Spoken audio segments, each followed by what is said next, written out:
Assalamualaikum warahmatullahi wabarakatuh. Waalaikumsalam warahmatullahi wabarakatuh. Alhamdulillah nahmaduhu wa nasta'inuhu wa nastaghfiruh wa na'udzu billahi min syururi anfusina wa min sayyiati a'malina may yahdihillahu fala mudhillalah wa may yudhlilhu fala hadiyalah. Asyhadu an la ilaha illallah wahdahu la syarikalah wa asyhadu anna Muhammadan abduhu wa rasuluh. Allahumma sholli ala nabiyyina Muhammad wa ala alihi wa sahbihi ajma'in amma ba'du. Rabbi auzi'ni an askura ni'mataka allati an'amta alayya wa ala walidayya wa an amala sholihan tardahu wa aslih li fi dzurriyyati inni tubtu ilaika wa inni minal muslimin. Amin ya rabbal alamin. Baiklah, ibu-ibu yang dirahmati Allah, mari kita awali pertemuan ini dengan mengucapkan rasa syukur atas segala nikmat yang telah Allah limpahkan kepada kita semua, terutama nikmat terbaiknya yaitu nikmat iman Islam, nikmat taufik hidayah, serta nikmat sehat walafiat, yang mana berkumpulnya kita dalam media virtual ini dalam rangka bertolabul ilmu. Salawat dan salam kita sampaikan kepada junjungan kita Rasulullah Sallallahu Alaihi Wasallam.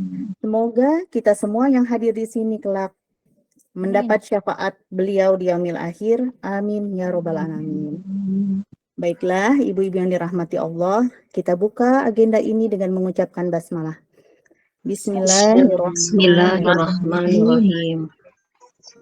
Semoga aktivitas yang kita lakukan hari ini mendapatkan keberkahan dari Allah Subhanahu wa Ta'ala. Amin ya robbal alamin. Kami mengucapkan jazakallah khairan kepada Pak Ustadz Haitami yang alhamdulillah telah hadir di tengah-tengah kita dan insya Allah akan kembali melanjutkan materi hadis Riyadhus Shalihin. Saya juga mengucapkan jazakallah khairan kepada ibu-ibu Majelis Taklim Khairun Nisa yang telah hadir dalam agenda kajian rutin ini. Semoga Allah melimpahkan rahmatnya kepada kita semua. Amin ya robbal alamin. Baiklah, saya beranjak pada agenda yang berikutnya, yaitu tilawah Quran, yang insya Allah akan dibacakan oleh Ibu Helen di Quran Surat Ad-Duha ayat 1 sampai dengan 11. Kepada Ibu Helen, kami persilahkan. Terima kasih Bu Lulu. Silakan Ibu. Ya. A'udzu billahi minasyaitonir rajim. Bismillahirrahmanirrahim. Wadduha wallaili idza saja. Ma wadda'aka rabbuka wa ma qala. Walal akhiratu khairul laka minal ula. Walasawfa yu'tika rabbuka fatarda. Alam yazidka yatiman fa'awa wa wajadaka dhalan fahada wa wajada ailan fa'agna fa ammal yatima fala takhar wa ammas sa'ila fala tanhar wa amma bi ni'mati rabbika fahaddis. Dengan nama Allah yang Maha Pengasih, Maha Penyayang. Demi waktu duha ketika matahari naik sepenggalah, dan demi malam apabila telah sunyi. Tuhanmu tidak meninggalkan engkau Muhammad dan tidak pula membencimu. Dan sungguh yang kemudian itu lebih baik bagimu dari yang permulaan. Dan sungguh kelak Tuhanmu pasti memberikan karunia-Nya kepadamu sehingga engkau menjadi puas. Bukankah Dia mendapatimu sebagai seorang yatim, lalu Dia melindungimu, dan Dia mendapatimu sebagai seorang yang bingung, lalu memberikan petunjuk, dan Dia mendapati sebagai seorang yang kekurangan, lalu Dia memberikan kecukupan. Maka terhadap anak yatim janganlah engkau berlaku sewenang-wenang, dan terhadap orang yang meminta-minta janganlah engkau menghardiknya. Dan terhadap nikmat Tuhanmu hendaklah engkau nyatakan dengan bersyukur. Sadaqallahul azim. Alhamdulillah, jazakillah khair Bu Helen. Allahumma arhamna bil Quran Mudah-mudahan semoga kelak Al-Quran menjadi syafaat kita semua di yaumil akhir. Amin ya robbal alamin. Baiklah, ibu-ibu yang dirahmati Allah, kita beranjak pada agenda inti kita, yaitu penyampaian materi. Yang insya Allah hari ini kita akan memasuki bab baru, yaitu bab 33 dengan judul Berkasih Sayang, Berbuat Baik kepada Anak Yatim, Anak-anak Wanita, kaum lemah miskin, dan orang-orang yang kesusahan. Insya Allah dengan durasi kurang lebih 60 menit. Kepada Pak Ustadz, kami persilahkan.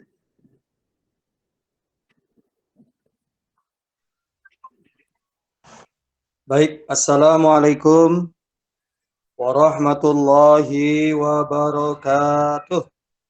Waalaikumsalam warahmatullahi wabarakatuh. Sehat semua ya, Bu? Alhamdulillah. Barakallahu fikunna insyaallah. Baik.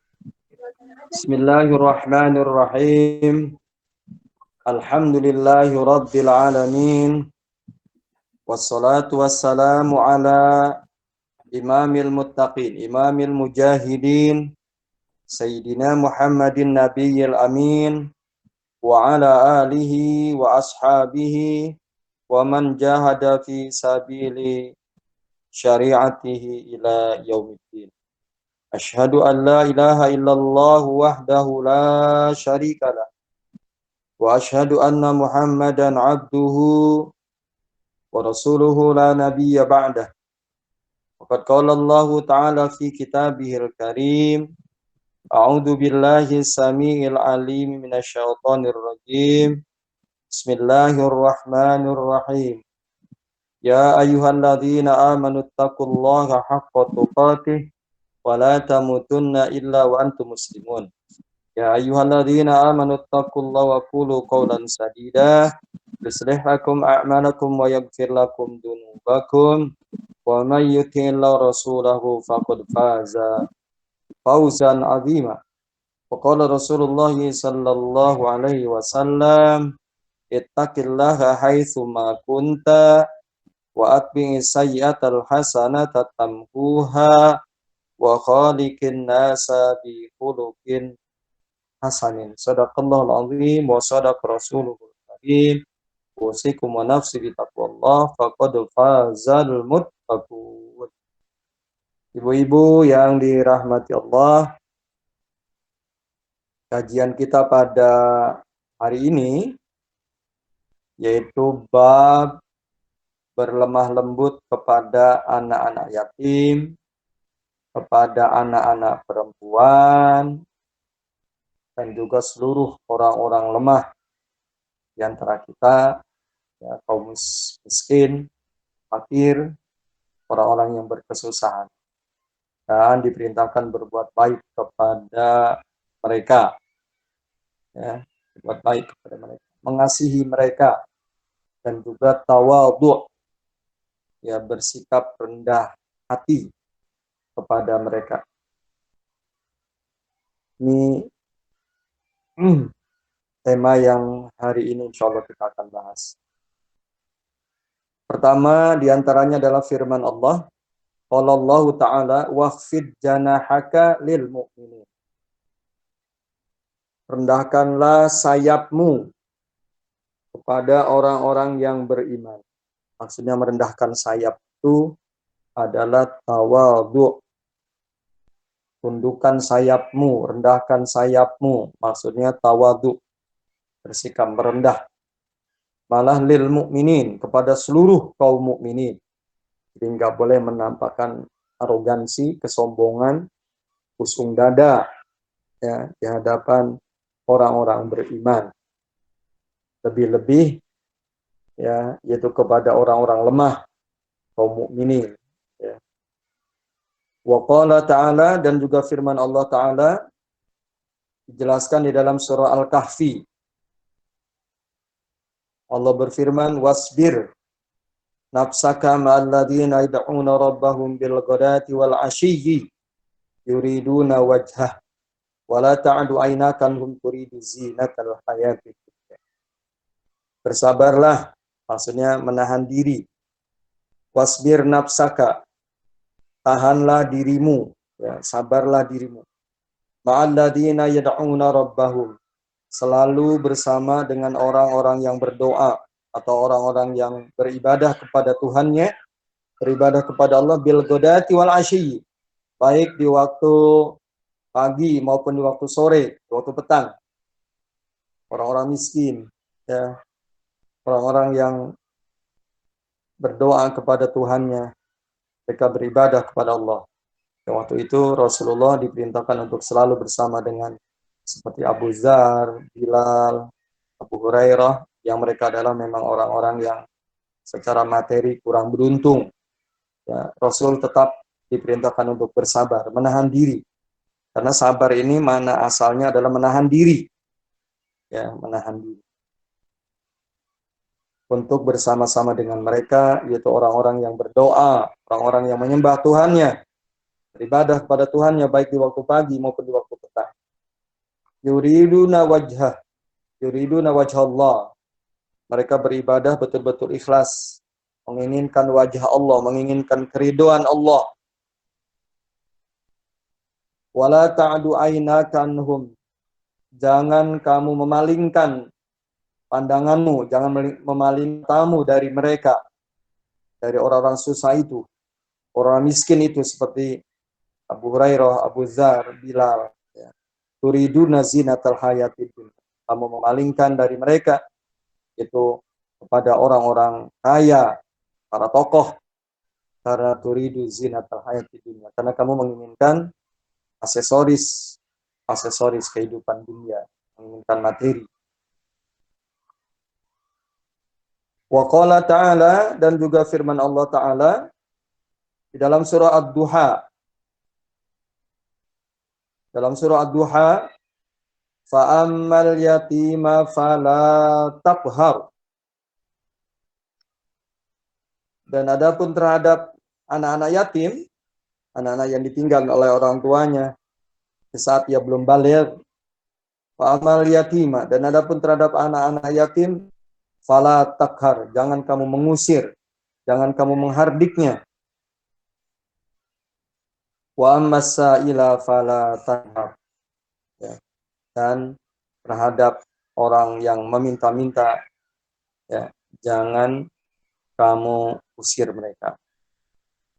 Jadi terhadap anak-anak yatim, ya, jangan kamu berlaku kasar. Jadi hendaklah berlemah lembut kepada mereka. Dan terhadap orang-orang yang meminta-minta, orang yang susah meminta kepadamu, jangan kamu mengusir mereka. Ini khitabnya ditujukannya kepada Rasul, tapi tentu manfaatnya juga kepada kita, orang-orang yang beriman. Ya. Karena surah Ad-Duha ini bercerita tentang nikmat yang begitu banyak. Yang begitu banyak yang Allah berikan kepada Rasulullah. Yatim, miskin, tidak memperoleh petunjuk, lalu Allah Subhanahu wa ta'ala pelihara ia, walaupun melalui kakeknya, melalui pamannya. Rasulullah miskin, ya, Allah berikan kekayaan walaupun melalui nikah itu dengan Khadijah. Kemudian Rasulullah juga memperoleh petunjuk dari Allah, yaitu berupa turunnya wahyu, malaikat Jibril selalu membimbing beliau. Maka kata Allah, fa'amal yatima fala taqhar wa ammas sa'ila fala tanhar. Terhadap anak yatim jangan kamu berlaku kasar, ya, dan terhadap anak orang-orang yang meminta-minta jangan kamu hardik, jangan kamu usir mereka. Ini juga pelajaran bagi kita, ya. Jadi di antara manfaat Allah Subhanahu wa ta'ala memberikan kepada kita nikmat yang begitu banyak, maka kita diperintahkan bersyukur kepada Allah. Dan di antaranya adalah syukur kita selain kita beribadah kepada Allah, memaksimalkan pemberian Allah, nikmat tadi untuk dekat takorub kepadanya. Di antaranya juga adalah peduli kepada orang-orang yang susah di sekitar kita. Wa qala ta'ala, dan juga firman Allah Ta'ala, di dalam surah Al-Ma'un, surah yang terkenal ya. Karena di sana adalah menjelaskan tentang orang-orang yang mendustakan hari pembalasan, di antaranya adalah orang-orang yang tidak mau memberikan makan kepada anak yatim, kepada orang miskin, ya, tidak mau memberikan pinjaman sekalipun barang yang sangat remeh-temeh, umpamanya perkakas dapur yang enggak seberapa, ya, kita jangan sampai menjadi orang yang pikir, ya, tidak mau memberikan pinjaman. Allah mengatakan, "Ra'aital ladzi yukadzibu biddin." Tahukah engkau ya Muhammad, yaitu tentang orang-orang yang mendustai hari pembalasan, hari kiamat, nggak percaya pada hari kiamat. Siapa di antaranya? Fadzalikal ladzi yad'ul yatim, yaitu orang-orang yang tidak peduli dengan anak yatim. Wala yahuddu ala tu'amil miskin, dan juga di antara orang yang mendustai hari pembalasan, tidak percaya dengan hari kiamat, di antaranya adalah wala yahuddu ala tu'amil miskin, yaitu orang yang tidak mau memotivasi, mendorong orang lain untuk menyantuni orang-orang miskin. Jadi itu batasan, ya, batasan minimal orang yang mendustai hari pembalasan. Di antara cirinya adalah memotivasi saja kepada orang untuk menyantuni orang-orang miskin, mendorong saja, mengajak orang lain untuk peduli kepada orang miskin, tidak mau, itu sudah keterlaluan, ya. Sudah dirinya tidak mau memberi, ya, kepada orang lain pun dia tidak mau mengajak. Makanya saya setuju betul, ya, setuju banget kalau di majelis taklim itu ada divisi sosial, ya Ibu Ululu dan kawan-kawan.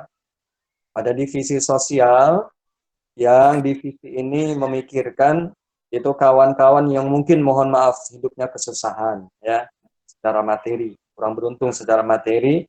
Mereka inilah yang lebih tahu, ya, umpamanya juga sakit, ya, kemudian mungkin ada kematian, ya, atau mungkin ditimpa kesulitan-kesulitan yang lain. Nah, divisi inilah yang lebih dulu bergerak, ya, sebelum kita. Begitu, ya. Jadi ada divisi sosial. Nah, karena inilah diantara manfaat kita punya grup, ya, gabung dalam majelis taklim, ya, yaitu lembaga yang memang lebih dulu memikirkan kesulitan umat dari sisi materi. Mereka itulah. Ini pengamalan dari surah Al-Ma'un. Jadi jangan sampai kita termasuk orang-orang yang kategorikan mendustai hari pembalasan. Ya, mendustai hari pembalasan. Baik itu ayat-ayat, ya, beberapa ayat yang menjelaskan tentang perintah Allah kepada kita, yaitu untuk peduli, ya, kepada orang-orang yang kesulitan, anak yatim, orang miskin, ya, orang-orang yang lemah di antara kita, ya, kita bantu mereka. Innallaha fi auni abdihi makana fi auni akhihi. Allah selalu bersama orang-orang yang menolong saudara-saudaranya yang sedang kesulitan. Ya. Allah selalu menolong orang-orang yang peduli, ya, terhadap kesusahan orang lain, insya Allah. Allah selalu bersama dengan mereka. Ini juga kita mengamalkan hadis itu. Baik, selanjutnya adalah pembahasan beberapa hadis yang menjelaskan tentang tema di atas, yaitu berlemah lembut kepada anak yatim, kepada anak-anak perempuan, ya, wanita, dan seluruh orang-orang lemah, orang-orang miskin, orang-orang yang tidak beruntung secara materi, ya, dan kita diperintahkan berbuat baik kepada mereka. Hadis yang pertama diantaranya adalah Wa'an Sa'd ibni Abi Waqqas radhiyallahu anhu qala. Wa'an Sa'd ibni Abi Waqqas radhiyallahu anhu qala, dari Sa'ad bin Abi Waqqas, dari Sa'ad bin Abu Waqqas, dari Sa'ad bin Abu Waqqas radhiyallahu anhu qala, ia berkata, Kunna ma'an Nabi sallallahu alaihi wasallam. Kunna ma'an Nabi sallallahu alaihi wasallam. Kami, dia bilang, bersama Nabi sallallahu alaihi wasallam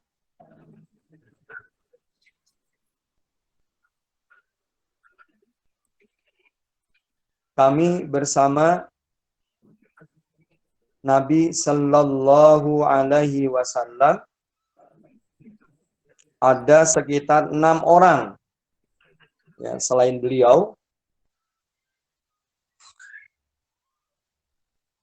Kunna ma'an Nabi sallallahu alaihi wasallam sittata nafarin. Kami bersama Nabi sallallahu alaihi wasallam ada 6 orang.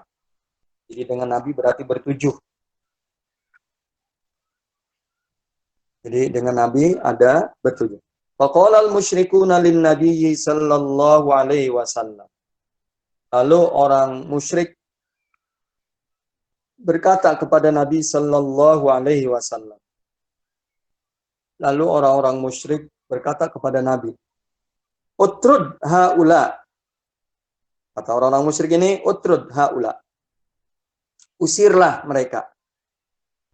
Usirlah mereka. Jadi Nabi sedang bersama dengan orang-orang yang susah secara materi. Datanglah orang-orang musyrik. Lalu orang musyrik mengatakan kepada Nabi, "Usirlah mereka." La yajtari'una alaina. La yajtari'una alaina. Jadi jangan sampai mereka itu berbuat tidak sopan kepada kami. Begitu kata orang-orang kafir. Jadi orang kafir itu merasa dirinya mulia karena secara materi mungkin saja mereka lebih banyak. Saat itu beberapa orang, ada 6 orang sedang bersama Nabi. Kemudian mereka minta Nabi untuk mengusir mereka. Jadi 6 orang itu diusir ya oleh Nabi, minta diusir. Karena menganggap kalau mereka nanti bersama-sama dengan orang-orang miskin, orang musyrik itu nanti dia menganggap bahwa orang-orang musyrik itu nanti tidak sopan. Ya, laku tidak sopan kepada kami. Jadi dia inginnya itu ada di atas mereka. Jadi merasa tidak selevel gitu dengan orang-orang miskin. Nah, ini termasuk sifat orang-orang kafir itu begitu, ya, sifat buruk, sifat jelek, merasa diri mulia, ya, pengen diagungkan, sementara orang lain dianggapnya adalah orang yang nggak perlu dihormati, nggak perlu diagungkan, karena secara materi mereka susah. Ya. Jadi kata mereka, "Utrud haula ila yajtari'una alaina." Usirlah wahai Nabi mereka itu, ya, khawatir mereka itu berbuat tidak sopan kepada kami. Wa kuntu ana wa Ibnu Mas'ud wa rajulun min Huzail wa Bilal wa rajulani lastu usammihima.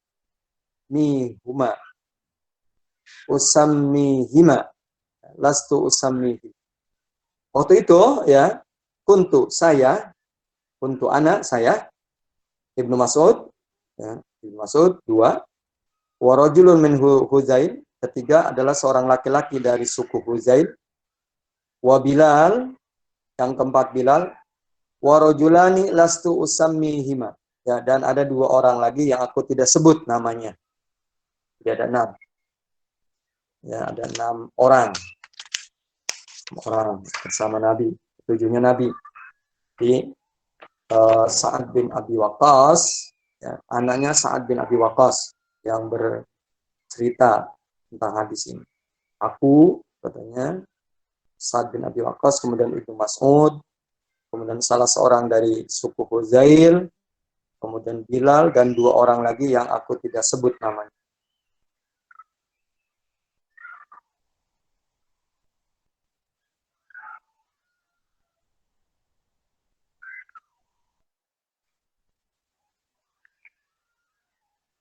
Fawaqa'a fi nafsi Rasulillah sallallahu alaihi wasallam. Ya. Jadi perkataan itu sangat terkesan, ya, pada diri Nabi sallallahu alaihi wasallam. Jadi peristiwa itu atau perkataan itu sangat terkesan pada diri Rasulullah sallallahu alaihi wasallam. Masya Allah ayyaqa, ya, fahaddatsa nafsahu. Jadi kejadian itu sangat mengesankan ya pada diri Rasulullah sallallahu alaihi wasallam, sedalam yang dikehendaki oleh Allah kesannya, ya. Sedalam sesuatu yang dikehendaki oleh Allah kesannya.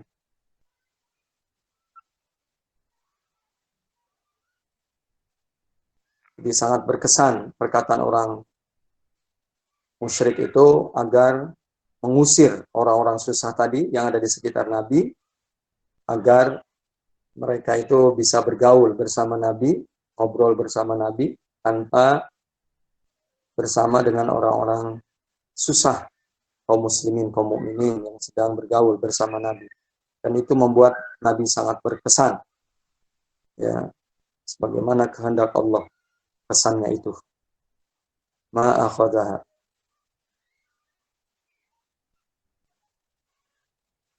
Fahaddatsa nafsahu, ya. Jadi kejadian itu sangat berkesan ya pada diri Nabi sallallahu alaihi wasallam, yaitu sedalam yang dikehendaki oleh Allah kesannya.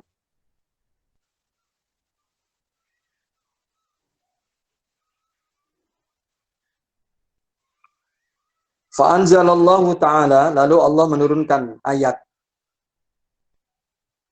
Lalu Allah Subhanahu wa taala menurunkan ayat.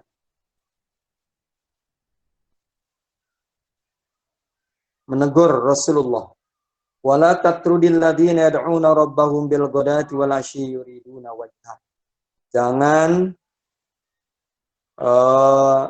wala tatrudil ladzina yad'una rabbahum. Jangan kamu mengusir orang-orang yang berdoa kepada Tuhannya baik di waktu pagi maupun di waktu sore. Yuriduna wajha. Ya, padahal mereka menginginkan wajah Allah, menginginkan keriduan dari Allah Subhanahu wa taala. Hadis ini diriwayatkan oleh Imam Muslim. Jadi ayat tadi adalah surah Al-An'am ayat 52. Sehingga ini enggak ada di hadis yang di buku Ibu. Sehingga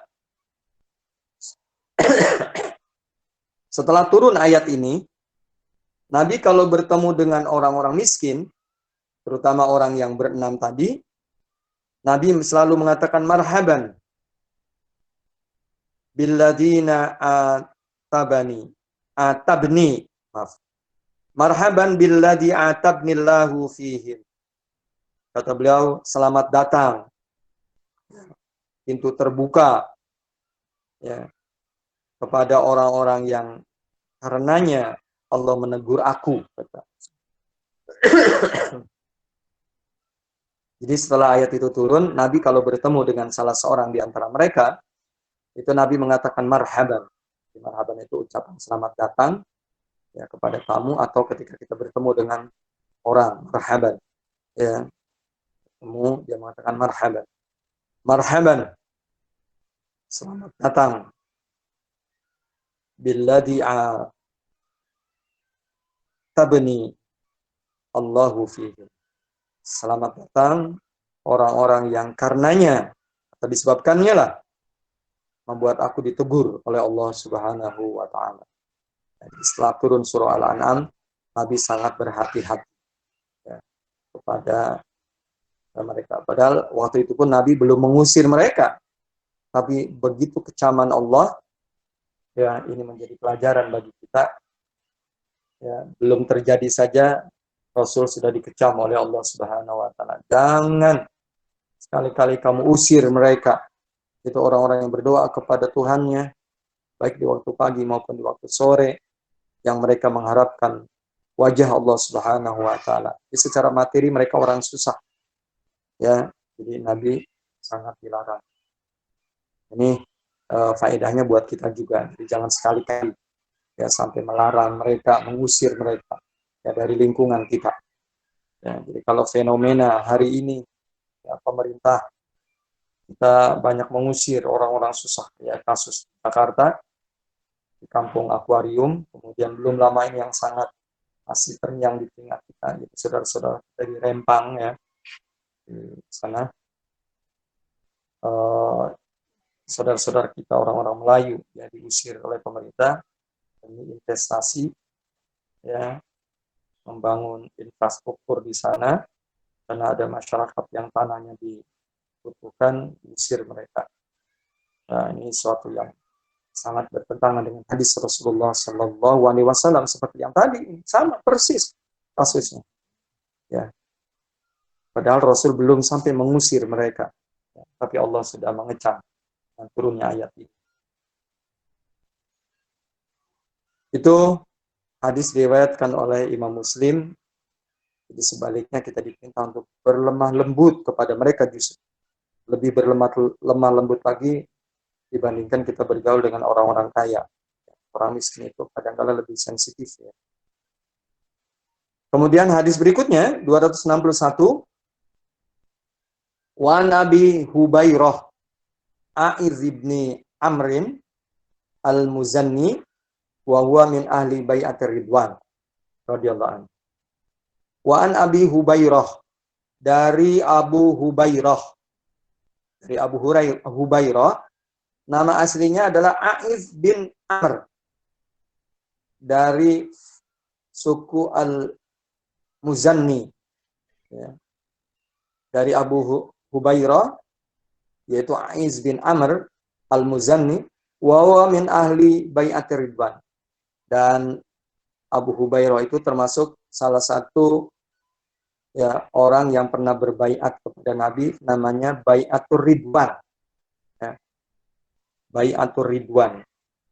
Jadi Bai'atur Ridwan ini yaitu orang-orang yang berbaiat kepada Nabi Shallallahu Alaihi Wasallam, yaitu ketika Nabi dan sekitar 1.400 sahabat kurang lebih, yaitu mau melakukan umroh ya ke Baitullah setelah 6 tahun mereka terusir, dan mereka ingin bertemu dengan saudara-saudara mereka yang sudah lama ditinggal oleh mereka, yaitu yang ada di Makkah. Dan Rasulullah berhijrah ke Madinah. Nah, setelah 6 tahun Rasulullah ada rasa rindu ingin ya berziarah, yaitu ke Masjidil Haram, ya ingin tawaf, sa'i, kemudian juga ingin bertemu dengan saudara-saudara yang mereka tinggal, yaitu yang berada di Mekah kurang lebih 6 tahun, ada kerinduan. Tapi ternyata baru sampai di satu tempat yang bernama Hudaybiyah. Ya, satu tempat yang bernama Hudaybiyah, yaitu mereka dicegat. Ya, itu dilarang Rasulullah untuk sampai ke Mekah karena mereka menduga ya bahwa Rasulullah itu alibi saja mau melakukan umroh, mau berziarah kepada saudara-saudara mereka karena rindu ingin ketemu setelah 6 tahun ya Rasulullah terusir. Kata mereka, Rasul ini alibinya mau umroh, tapi sesungguhnya mau menyerang mereka. Ya, mau menyerang mereka. Kemudian atas saran Sayyidina Umar, Rasulullah diperintahkan untuk mengutus Sayyidina Utsman bin Affan. Ya, Sayyidina Utsman bin Affan, pembantu Rasulullah, yaitu untuk berdamai dengan mereka, untuk menjelaskan bahwa tujuan kedatangan Rasul dan sekitar 1.400 orang sahabat betul-betul mau umroh saja dan mau berziarah atau silaturahmi kepada saudara-saudara mereka yang 6 tahun ditinggalkan. Tapi ternyata ada desas-desus. Tapi ternyata Sayyidina Utsman bin Affan ditahan oleh mereka. Ya, ditahan oleh mereka, tidak dilepaskan, dan malah tersiar berita bahwa Sayyidina Utsman dibunuh oleh orang-orang kafir Quraisy. Lalu Rasulullah mengajak para sahabat 1.400 orang itu untuk berbaiat kepadanya, janji setia untuk tidak meninggalkan Rasulullah dan membebaskan Sayyidina Utsman, yaitu memerangi mereka sampai darah terakhir, tidak akan meninggalkan Rasulullah. Ya, sampai Allah memberikan kemenangan kepadanya. Ya. Jadi Allah abadikan mereka itu di dalam surah Al-Fatah. Ya, surah kemenangan, surah pembuka ayat 18. Laqad radiyallahu 'anil mu'minina idz yubayyi'unaka tahta asy-syajarah. Ibu catat aja ayatnya. Surah Al-Fatah ayat 18. Laqad radiyallahu 'anil mu'minina idz yubayyi'unaka tahta asy-syajarah. Fa'alima ma fi qulubihim fa'anzala as-sakinata 'alaihim wa asabahum fathan qariba. Sungguh Allah telah ridho pada orang-orang yang beriman ketika mereka berbaiat kepadamu Muhammad di bawah pohon. Makanya baiatur ridwan, namanya baiatur ridwan, jadi di Hudaybiyah, itu nama lainnya adalah baiat di bawah pohon. Nama pohonnya adalah pohon Samurah. Ya, pohon Samurah itu pohon di mana para sahabat sekitar 1.400 orang berbaiat kepada Nabi untuk tidak meninggalkan beliau ya sampai membebaskan Sayyidina Utsman dan mereka dalam keadaan menang. Ya, baiat mereka dikatakan baiat ridwan atau juga disebut dengan berbaiat di bawah pohon. Apa nama pohonnya? Nama pohonnya adalah Samurah. S-A-S-A-M-U Samu R-A-H. Samurah. Ya, di bawah pohon. Fa'alima ma fi qulubihim. Allah sangat tahu apa yang ada di dalam hati mereka, orang-orang beriman yang berbaiat kepada Nabi. Fa'anzala sakinata 'alaihim. Lalu Allah menurunkan rasa tenang kepada mereka. Wa asabahum fathan qariba, dan Allah balas mereka dengan kemenangan yang dekat. Karena nanti berikutnya terjadi Futuh Mekah, ya. Terjadi Futuh Mekah. Nah, ayat ini turun. Ayat ini adalah surah Al-Fatah ayat 18. Itu adalah menjelaskan tentang ridho Allah, puas Allah dengan orang beriman yang saat itu berbaiat kepada Nabi Sallallahu Alaihi Wasallam, yaitu untuk membebaskan Sayyidina Utsman bin Affan. Akhirnya orang-orang kafir pun membebaskan Sayyidina Utsman bin Affan. Ya, itu terjadi pada tahun ke-6 Hijriah. Ya, pada tahun ke-6 Hijriah. Jadi Rasulullah berniat sama 1.400 orang sahabat mau melakukan umroh dan menziarahi, ya, bertemu dengan saudara-saudara mereka yang sudah lama mereka tinggalkan, ya, tapi ternyata orang kafir Quraisy, ya, menganggap bahwa itu adalah alibi, sesungguhnya mereka mau menyerang orang-orang kafir Quraisy, ya, sehingga diutuslah Utsman, tapi ternyata Utsmannya ditahan, ada desas-desus, Utsmannya malah dibunuh. Nah, maka akhirnya mereka berbaiat, janji setia. Jadi baiat itu janji setia. Jadi ibu jangan alergi ketika mendengar istilah berbaiat, Bu, ya. Baiat itu bisa saja murid kepada guru, ya, kemudian lagi warga dengan kepala RT-nya, kepada ketua RT-nya, ketua RW-nya, atau mungkin kepada pimpinan jamaah, ya, berbaiat, mau janji setia, mau selalu taat beribadah pada Allah, itu boleh. Jadi jangan kita alergi istilah berbaiat. Apalagi kalau kita di satu organisasi, di satu yayasan umpamanya, satu lembaga, kita berbaiat. Baiat itu artinya janji setia. Ya. Jadi jangan kita alergi. Kalau ada golongan yang istilahnya berbaiat setia, itu dianggapnya nyimpang. Ya, padahal baiat itu adalah ajaran Islam. Dan para sahabat itu sering sekali berbaiat kepada Nabi Sallallahu Alaihi Wasallam. Ya. Jadi baiat itu kalau bahasa kitanya janji setia, ya, janji setia. Baik, kita lanjutkan. Wa an Abi Hubairah A'idh ibni Amr al-Muzani wa huwa min ahli bai'at Ridwan radhiyallahu an. Dari Abu Hubairah yang namanya adalah A'idh bin Amr al-Muzani, dan ia termasuk salah seorang dari ahlul bai'at, yaitu bai'at Ridwan. Sudah, Bu, ya. Anna Aba Sufyan ata ala Salman wa Suhaib wa Bilal fi nafari. Ceritanya begini. Anna Aba Sufyan, sesungguhnya Abu Sufyan ini orang kafir waktu itu. Tokoh kafir Quraisy yang akhirnya dia masuk Islam. Jadi ketika Futuh Mekah, Abu Sufyan masuk Islam. Ini Abu Sufyan ini sengaja datang ke Madinah. Anna Abu Sufyan ata ala Salman. Bahwa Abu Sufyan telah mendatangi sahabat yang bernama Salman. Ya, Salman ini termasuk orang miskin memang. Kemudian Suhaib Ar-Rumi, ya, Suhaib Ar-Rumi. Kemudian Bilal, ya, kemudian juga mendatangi Bilal.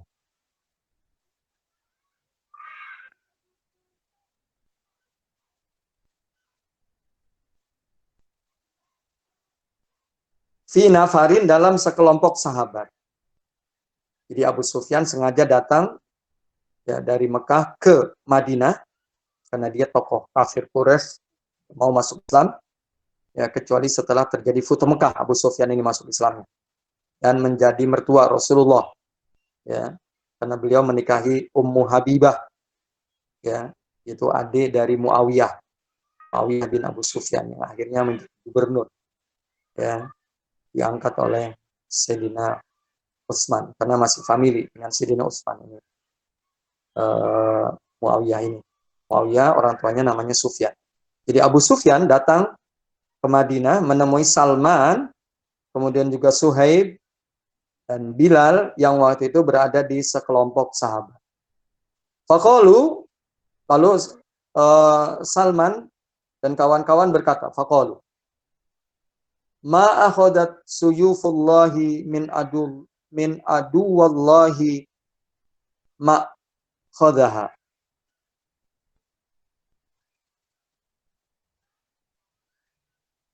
Kata Salman dan kawan-kawan ya, sahabat Nabi, ma akhadat suyufullahi min aduwillahi ma khadaha. Dia bilang suyufullah, pedang-pedang Allah ini belum bertindak terhadap musuh Allah. Pedang-pedang Allah ini belum bertindak terhadap musuh Allah selayaknya, sepantasnya. Jadi itu ya memang perkataan kasar, ya itu mengatakan kalau bahasa kitanya ya kita mau membunuh begitu. Jadi pedang-pedang yang kita miliki ini ya yaitu belum melakukan sesuatu yang pantasnya ia melakukan. Maksudnya membunuh musuh-musuh Allah. Karena yang mengusir Rasulullah dan para sahabat dari Mekah itu diantaranya adalah Abu Sufyan. Pantas ketika ia datang ke menemui para sahabat, ya kaum muslimin, ya mereka ya semacam marah lah begitu. Itu dengan mengatakan ma akhadat suyufullahi min aduwillahi ma akhadah. Jadi pedang-pedang Allah belum bertindak terhadap musuh-musuh Allah sebagaimana layaknya pedang ya. Faqala Abu Bakr radhiyallahu an, lalu Abu Bakar berkata ya kepada mereka, pada sahabat tadi, yaitu Salman, Suhaib, Bilal ya, yaitu ketika menyambut kedatangan Abu Sufyan ya. Berkata Abu Bakar kepada mereka, ataquluna hadza li syaihi Quraisy. Apakah kalian mengatakan sesuatu ya kepada tokoh Quraisy? Ya, ataquluna hadza li syaihi Quraisy. Apakah kamu berkata ya, maksudnya berkata dengan perkataan kasar ya, yaitu kepada pimpinan suku Quraisy. Wasayyidihim. Ya. Syekh itu tokoh, sayyid itu adalah pimpinan. Ya. Apakah kamu berkata kasar yaitu kepada tokoh Quraisy dan pimpinannya? Maksudnya kepada Abu Sufyan, yaitu dengan mengatakan ma akhadat suyufullahi min aduwillahi ma khadaha. Di pedang-pedang Allah belum bertindak selayaknya, belum bertindak sepantasnya ya kepada musuh Allah, maksudnya bunuhnya. Jadi Abu Bakar lalu berkata kepada mereka, apakah kalian berkata ya dengan perkataan kasar kepada tokoh Quraisy dan pimpinan Quraisy?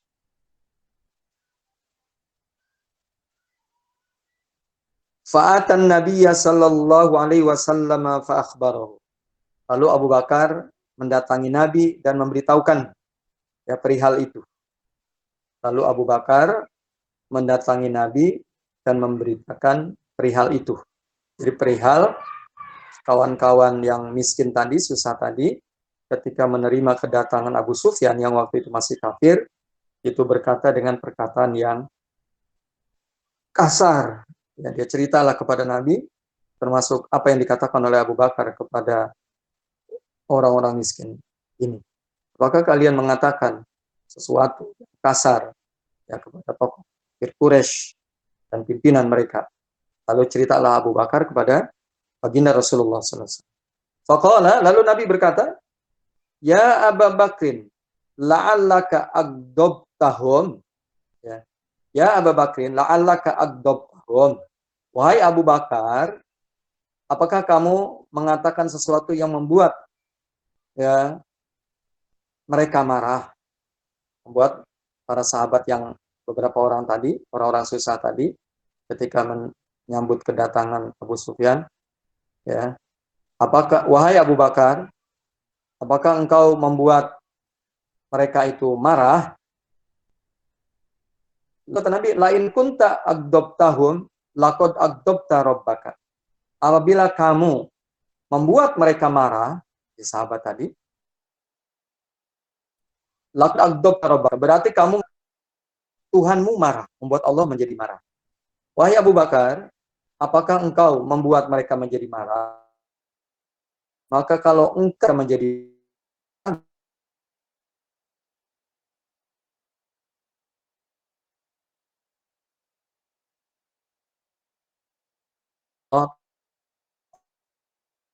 setuju dengan perkataan Abu Bakar maksudnya. Fatahum faqala, lalu Abu Bakar pun menemui mereka. Faqala sambil berkata. Fatahum faqala, lalu Abu Bakar menemui mereka sambil berkata, Ya ikhwata, agdobtukum, wahai saudara-saudara, apakah aku membuat kalian menjadi marah? Ya ikhwata, agdobtukum, ya, wahai saudara-saudara, apakah aku membuat kalian menjadi marah? Qalu, sahabat ini menjawab, la, enggak. Ya, tidak. Yaghfirullahu laka ya ukhayya. Ya. Mereka berkata, la, tidak. Semoga Allah mengampunimu, wahai saudaraku. Ya. Semoga Allah mengampunimu, wahai saudara.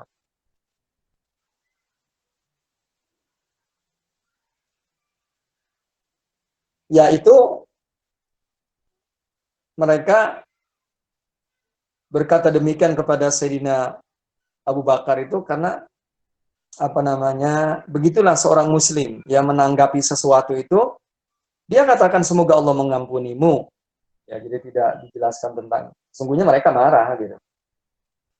Tapi mereka mengatakan yaghfirullahu laka ya fayya. Semoga Allah mengampunimu, wahai saudara. Kata lainnya marah ya. Nah, itu hanya semacam itu saja. Ya, Rasulullah SAW melarang, dan tentu Allah tidak suka dengan perkataan Abu Bakar semacam itu. Padahal kata-katanya kan hanya semacam itu, Bu ya. Apakah kalian bertutur kata yang kasar kepada pimpinan Quraisy, ya, kepada tokoh Quraisy yaitu Abu Sufyan. Ya. Nah, ini kita kembali kepada tema yang sedang kita bahas, yaitu berlemah lembut ya kepada orang-orang susah, pada anak-anak yatim. Nanti anak-anak yatim nanti berikutnya ya, hadis-hadis berikut. Orang-orang yang tidak beruntung secara materi, ya, diperintahkan untuk berlemah lembut, berkasih sayang ya kepada mereka. Itu contohnya Abu Bakar hanya berkata itu dianggapnya perkataan yang kasar, ya, membuat Allah marah. Gitu. Kemudian yaitu hadis yang ke 262 ya. Wa'an Sahl ibn Sa'din. Wa'an Sahl ibn Sa'din radhiyallahu anhu qol, dari Sahal bin Sa'ad, dari Sahal bin Sa'ad radhiyallahu anhu qala, ia berkata, qala Rasulullah sallallahu alaihi wasallam, bersabda Rasulullah sallallahu alaihi wasallam. Nah, ini ya anak yatim. Ana wa kafilul yatim hakada. Ana wa kafilul yatim. Kata Nabi, ana saya wa kafilul yatim. Orang yang memelihara anak yatim. Ya. Fil jannati, di surga nanti, hakada, seperti ini. Ya. Ana wa kafilul yatim fil jannati hakada. Aku Dan orang-orang yang memelihara anak-anak yatim di surga adalah seperti ini. Wa asyara bis sababati wal wusta. Sambil Nabi memberikan isyarat, ya, sambil Nabi memberikan isyarat, yaitu dengan telunjuk dan jari. Ya. Jadi begitu dekatnya nanti di surga antara Nabi dengan orang-orang yang di dunianya ini, ketika di dunia ini adalah memelihara anak-anak yatim. Hakadha. Ana wa kafilul yatim hakadha. Aku dan orang-orang yang memelihara anak-anak yatim nanti di surga seperti ini. Wa asyara bis sababati wal wusta. Ya, sambil ia memberikan isyarat, yaitu dengan telunjuk dan jari. Wa farraja bainahuma. Lalu beliau lalu beliau merenggangkan, ya, di antara keduanya. Lalu beliau merenggangkan antara keduanya. Jadi mula bila begini terus begitu, ya. Jadi dekat, ya, kemudian buka. Jadi begitu nanti Allah akan menggabungkan dan begitu dekat hubungan seorang yang ketika di dunia memberikan perhatian, ya, pada anak-anak yatim. Siapa itu yatim? Yang disebut yatim adalah seorang yang ditinggal oleh orang tuanya, anak yang ditinggalkan oleh orang tuanya ketika anak itu belum dewasa. Ukuran dewasa menurut Islam itu adalah akil balik. Jadi kalau wanita sudah haid, menstruasi, kalau laki-laki sudah bermimpi, mandi basah, itu mengindikasikan dia dianggap sudah dewasa. Adapun anak yatim adalah orang yang di bawah itu, ya, umurnya. Jadi disantuni. Aku dan orang-orang yang menyantuni anak-anak yatim nanti di surga itu seperti ini. Ya. Nah, mungkin sekarang di era modern mungkin anak yatim bukan langsung ya dipelihara di rumah kita, tapi ada panti. Ya, sekarang itu ada panti yatim. Nah, boleh kita itu ke sana bersama maksudnya. Jadi orang-orang yang peduli dengan anak yatim berarti dia ikut menyokong, kemudian dia mendanai, ya, itu kepada lembaga-lembaga panti-panti asuhan anak-anak yatim. Ya, ada panti asuhan Muhammadiyah, ada panti asuhan yang lain. Boleh ibu-ibu, bagus, ya, itu sekali-kali taklim, ya, guru pengajian ini Khairun Nisa, Salim Khairun Nisa itu mengunjungi lembaga, ya, panti asuhan, biar ngobrol langsung dengan anak-anak yatim, ya. Dan malah sunnah kan memegang kepala anak yatim, ya, sambil kita peduli dengan kebutuhan mereka, mungkin pakaian sekolahnya, uang jajannya, atau untuk kebutuhan makan sehari-hari, ya, diberikan kepada lembaga yang memang kredibel, ya, lembaga yang memang kita percaya, ya. Lembaga itu kita percaya, jadi harus diinvestigasi. Ya, kita percaya lembaga itu memang betul, ya, mengelola anak yatim, memberikan santunan kepada mereka, ya, memelihara mereka. Jadi mungkin sekarang dalam bentuk yayasan, dalam bentuk organisasi, bukan pribadi-pribadi. Karena konon katanya ternyata anak yatim itu, mendidik anak yatim itu agak lebih sulit dibandingkan dengan mendidik anak yang punya orang tua lengkap, karena dia punya kebutuhan, ya, punya kebutuhan yang kadang-kala memang tidak bisa ditutupi. Jadi sehingga mendidik mereka ya harus lebih sabar dibandingkan yang lain. Jadi lebih sulit. Kalau saya ngobrol-ngobrol dengan lembaga-lembaga yang mengelola anak yatim itu begitu, anak yatim, ya, nggak gampang. Jadi, sehingga orang-orang yang punya kelebihan itu bagus, ya, itu untuk memberikan santunan, ya, kepada lembaga-lembaga yang memang mengelola anak-anak yatim, ya, mengelola anak-anak yatim, ya. Baik, sekali lagi, bukan sekali lagi, satu hadis lagi, ya, mirip hadis ini, yaitu hadis yang ke-263. Wa an Abi Hurairah radhiyallahu anhu qala qala Rasulullah sallallahu alaihi wasallam kafilul yatimi lahu aw li ghairihi ana wa huwa kahataini fil jannah. wa asyara rawi wa huwa Malik bin Anas bis-sababati wal wusta. Rawahu Muslim. Dari Abu Hurairah radhiyallahu an, ia berkata, qala Rasulullah sallallahu alaihi wasallam, bersabda Rasulullah sallallahu alaihi wasallam, apa kata beliau? Kafilul yatimi lahu aw li ghairihi. Ya. Kafilul yatim lahu aw li ghairihi. Ana wa huwa kahataini fil jannah. Orang yang memelihara anak yatim miliknya atau yang bukan miliknya, maksudnya miliknya itu artinya yang punya hubungan kekerabatan maksudnya. Ya. Jadi anak yatim yang ada hubungan kekerabatan, karena anak dari kakak. Nah, yang kakak kita sudah meninggal lebih dahulu, dia meninggalkan anak yatim, atau teteh kita, atau mungkin adik kita, dia meninggalkan anak yatim. Nah, ini orang yang punya hubungan kekerabatan. Atau mungkin masih saudara sepupu, ya, itu artinya kafilul yatim lahu, orang yang memelihara anak yatim miliknya, maksudnya ada hubungan kekerabatan, auli ghairihi, atau yang tidak ada kaitan kekeluargaan atau yang lainnya. Lalu apa kata Nabi? Ana wa huwa kahataini fil jannah. Aku dan ia, kata Nabi, kahataini, itu seperti ini di surga. Aku dan dia, orang yang memelihara anak yatim, baik anak yatim yang punya hubungan kekerabatan atau anak yatim yang tidak ada kaitan kekerabatannya, ana wa huwa kahataini, aku dan ia itu di surga seperti ini. Wa asyara rawi wa huwa Malik ibnu Anas bisababah wal wusta. Rawi hadis ini, yaitu sahabat bernama Malik bin Anas, ya, dia sambil memberikan isyarat itu dengan menggabungkan telunjuk dan jari tengahnya. Ya, telunjuk dan jari, sambil ia memberikan isyarat.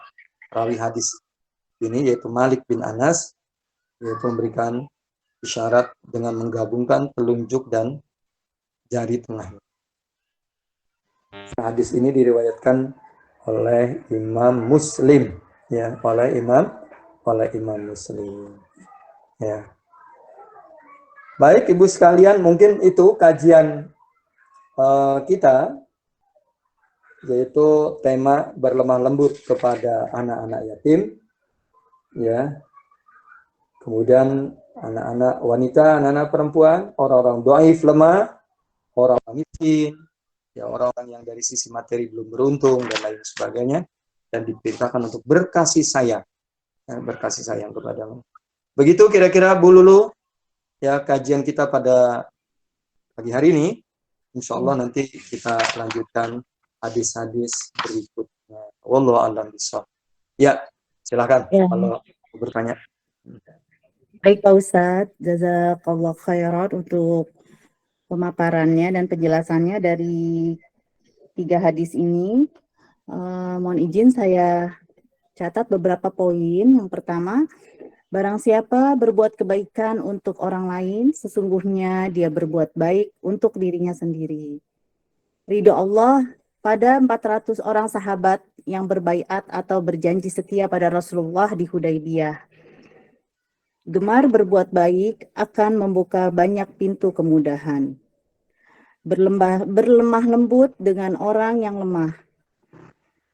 Orang yang mengurus segala keperluan anak yatim, kelak di surga akan berdekatan dengan Rasulullah. Orang-orang yang peduli pada anak yatim adalah yang ikut menyokong lembaga-lembaga panti asuhan yang kredibel dalam memelihara anak yatim. Wallahu a'lam bishawab. Baiklah, ibu-ibu yang dirahmati Allah, pertemuan agenda kajian rutin kita hari ini, sekali lagi kami mengucapkan jazakallah khair kepada Pak Ustadz untuk pemaparan materinya hari ini. Saya juga mengucapkan jazakumullah khairan kepada ibu-ibu Majelis Taklim Khairun Nisa yang telah bergabung di agenda rutin kita ini. Marilah kita bersama-sama tutup agenda ini dengan mengucapkan istighfar dan doa kafaratul majelis. Astaghfirullahaladzim, astaghfirullahaladzim wa atubu ilaih. Subhanakallahumma wa bihamdika wa la ilaha illa anta astaghfiruka wa atubu ilaik. Alhamdulillahirabbil alamin. Mohon maaf atas segala kekurangan. Wassalamualaikum warahmatullahi wabarakatuh.